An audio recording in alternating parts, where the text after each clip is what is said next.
BJP BRS యొక్క అక్రమ సంబంధాన్ని తెలంగాణ సమాజంలో నడి బజార్లో నగ్నంగా నిలబెట్టేటటువంటి విషయం అనేటటువంటిది మళ్ళొకసారి కూడా మీకు ఇందాక అర్థం కాలేవేమో నిన్న మేము మళ్ళొకసారి కూడా చెప్తాం బండి సంజయ్ గారు.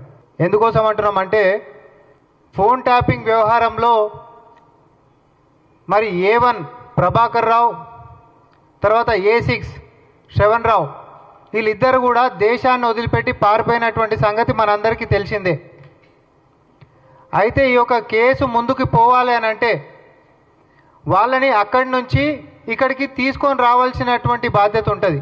ఎందుకంటే వాళ్ళిద్దరి మీద కూడా నాన్ బెయిలబుల్ వారెంట్లు ఇష్యూ అయినాయి కాబట్టి దేశం సరిహద్దులు దాటి మరి నేరాలు చేసినటువంటి వాళ్ళు పారిపోతే దేశంలోకి తీసుకొని వచ్చేటటువంటి బాధ్యత కేంద్ర ప్రభుత్వం కింద ఉంటున్నటువంటి మినిస్ట్రీ ఆఫ్ హోమ్ అఫైర్స్ కిందికి వచ్చేటటువంటి అంశము.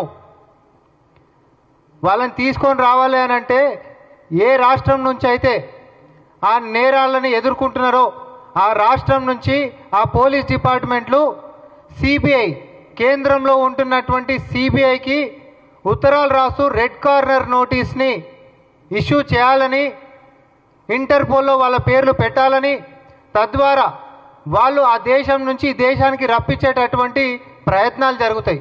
ఇది ఎక్కడైనా కూడా ఉండేటటువంటి సిస్టమ్. బండి సంజయ్ గారు అసలేం అవగాహన లేకుండానే సిబిఐకి అప్పచెప్పాలంట. మార్చిలో వారిపోతే ఇప్పటిదాకా ఇదేందన్నా ఫిబ్రవరి అంటే ఏడాదికి దగ్గరకు వచ్చింది. వాళ్ళ ఇద్దరి మీద కనీసం రెడ్ కార్నర్ నోటీసు ఎందుకు ఇష్యూ చేయలేదో చెప్పాలి మీరు. అది ఎవరి దాంట్లో ఉంది? మినిస్ట్రీ ఆఫ్ హోమ్ అఫైర్స్ అంటే నీ డిపార్ట్మెంట్లో ఉంది బండి సంజయ్ గారు. నీ సొంత డిపార్ట్మెంట్ కనీసం సోయిండి మాట్లాడుతుండ్రా లేదా మీరు?